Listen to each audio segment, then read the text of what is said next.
সামান্য ইস্যুতে শাটডাউনের মতো কঠিন কর্মসূচি না দিয়ে চিকিৎসক ও নার্সদের আরও বেশি মানবিক হওয়ার আহ্বান জানিয়েছেন স্বাস্থ্য উপদেষ্টা নূরজাহান বেগম।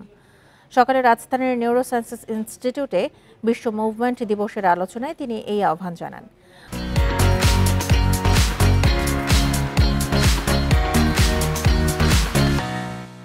বরিশাল মেডিকেল কলেজ হাসপাতালে রোগীর মৃত্যুকে কেন্দ্র করে চিকিৎসা সেবা ব্যাহতের প্রসঙ্গে তিনি এসব কথা বলেন। উপদেষ্টা জানান, চিকিৎসকদের পদোন্নতি নিয়ে কাজ করছে সরকার। শিগগিরই তাদের আন্তঃক্যাডার বৈষম্য দূর হবে। তবে পদোন্নতি পাওয়া চিকিৎসকদের অবশ্যই ঢাকার বাইরে কাজ করতে হবে।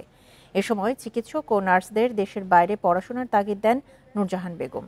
জানান, শিগগিরই নিউরোসায়েন্সেস হাসপাতালে 500 বেডের দ্বিতীয় ইউনিট উদ্বোধন করা হবে।